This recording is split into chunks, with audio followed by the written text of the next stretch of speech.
എന്താണ് മൗലിക അവകാശങ്ങൾ?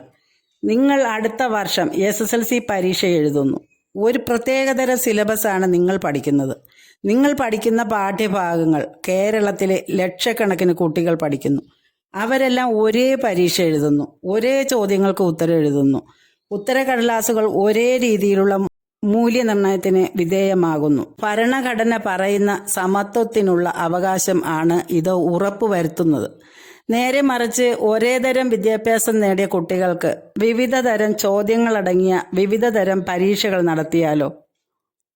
ചിലർക്ക് എളുപ്പമുള്ള ചോദ്യങ്ങൾ കിട്ടും, വേറെ ചിലർക്ക് ബുദ്ധിമുട്ടുള്ള ചോദ്യങ്ങൾ. അവിടെ അസമത്വം ഉണ്ടാകും. എന്ന് വെച്ചാൽ സമത്വത്തിനായുള്ള മൗലികാവകാശം നിഷേധിക്കപ്പെടും. ജോലിക്കായുള്ള ഒരു മത്സര പരീക്ഷയുടെ കാര്യം എടുക്കുക. അതിൽ നേടുന്ന മാർക്കിന്റെ അടിസ്ഥാനത്തിൽ ഒരു ലിസ്റ്റ് തയ്യാറാക്കാം. ഉയർന്ന മാർക്കുള്ളവർ ലിസ്റ്റിന് മുകളിലുണ്ടാകും, കുറഞ്ഞ മാർക്കുള്ളവർ താഴെ. ഉയർന്ന മാർക്കുള്ളയാൾക്ക് ജോലി കൊടുക്കാതെ കുറഞ്ഞ മാർക്കുള്ളവർക്ക് ജോലി കൊടുക്കാമോ? സാധാരണഗതിയിൽ പാടില്ല. അങ്ങനെ ചെയ്യുന്നത് നിയമത്തിന് മുന്നിലെ തുല്യതയ്ക്ക്, അതായത് നിയമസമത്വത്തിന് എതിരായിരിക്കും. എന്നാൽ സാമൂഹികമായും മറ്റും പിന്നോക്കക്കാരായ വിഭാഗങ്ങൾക്ക് പ്രത്യേകമായ ആനുകൂല്യമുണ്ട്. പതിറ്റാണ്ടുകളായി ചൂഷണം ചെയ്യപ്പെട്ടു പോരുന്ന പിന്നോക്ക വിഭാഗങ്ങളെ മറ്റുള്ളവർക്കൊപ്പം എത്തിക്കാൻ വേണ്ടിയാണ് ഇങ്ങനെ ചെയ്യുന്നത്. സംവരണം എന്നാണ് ഇതിന് പറയുക. സംവരണം സമത്വത്തിനായുള്ള പരിശ്രമത്തിന്റെ ഭാഗമാണ് എന്നർത്ഥം. സംവരണത്തിന്റെ അടിസ്ഥാനത്തിൽ പിറകിലുള്ള ഒരാൾക്ക് മുകളിലുള്ളയാളെ അപേക്ഷിച്ച് തൊഴിൽ സാധ്യത കൂടുതലായി ഉണ്ടാകും. ഇതേക്കുറിച്ച് വഴിയെ കൂടുതൽ വിശദമാക്കാം. എന്താണ് നിയമസമത്വം? നന്നായി പഠിക്കുന്ന കുട്ടിക്കും പഠിക്കാത്ത കുട്ടിക്കും ഒരുപോലെ മാർക്ക് നൽകണമെന്നാണോ? അല്ല. പഠിക്കാനുള്ള അവസരം എല്ലാവർക്കും തുല്യമായി നൽകണമെന്നാണ്. അതായത് സമന്മാർക്കിടയിലാണ് സമത്വം. നമ്മുടെ നാട്ടിലും നഗരത്തിലും ആളുകൾ സംഘടിച്ച് ജാഥയായി പോകുന്നത് കാണാം. തൊഴിലാളികൾ സംഘടിക്കാറുണ്ട്. സർക്കാർ ജീവനക്കാരും അധ്യാപകരും സംഘടിക്കാറുണ്ട്. യുവജനങ്ങളും സ്ത്രീകളും മറ്റും സംഘടനകൾ രൂപീകരിക്കാറുണ്ട്. അത് അവരുടെ അവകാശങ്ങൾ നേടിയെടുക്കാനും പ്രതിഷേധം ഭരണാധികാരികളെ അറിയിക്കാനുമുള്ള ഒരു ഉപാധിയാണ്. ആയുധങ്ങളില്ലാതെ സമാധാനപരമായി യോഗം ചേരുക എന്നത് പൗരന്റെ മൗലിക അവകാശമാണ്. 19-ാം അനുച്ഛേദം. എന്നാൽ ഒരാളിന്റെ മൗലിക അവകാശത്തിന്റെ ഉപയോഗം മറ്റൊരാളിന്റെ മൗലിക അവകാശത്തെ നിഷേധിക്കുന്ന വിധത്തിലാവരുത്.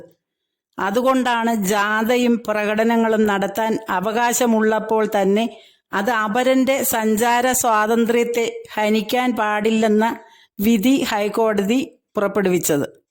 നേരെ വിപരീതമായൊരു അവസ്ഥയെക്കുറിച്ച് ചിന്തിച്ചു നോക്കൂ.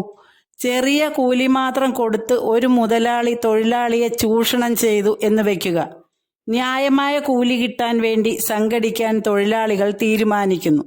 അപ്പോൾ തൊഴിലാളികൾ സംഘടിക്കാൻ പോലും പാടില്ല എന്ന നിലയിൽ ഒരു നിയമം വന്നാലോ?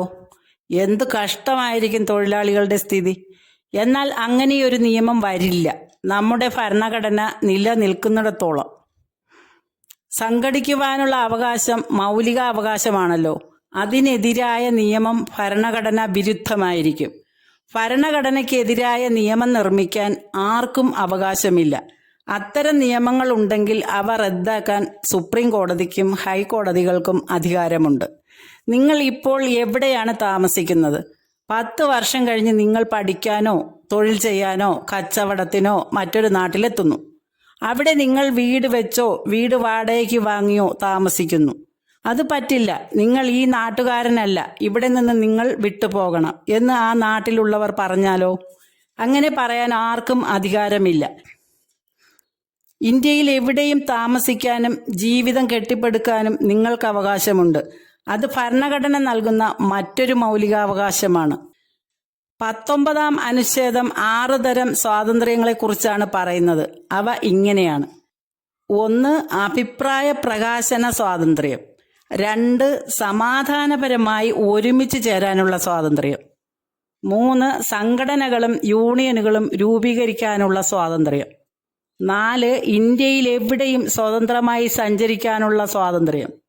5. ഇന്ത്യയിൽ എവിടെയും താമസിക്കാനും ജീവിക്കാനുമുള്ള സ്വാതന്ത്ര്യം. 6 ഒരാൾ തിരഞ്ഞെടുക്കുന്ന തൊഴിലോ കച്ചവടമോ ചെയ്യാനുള്ള സ്വാതന്ത്ര്യം.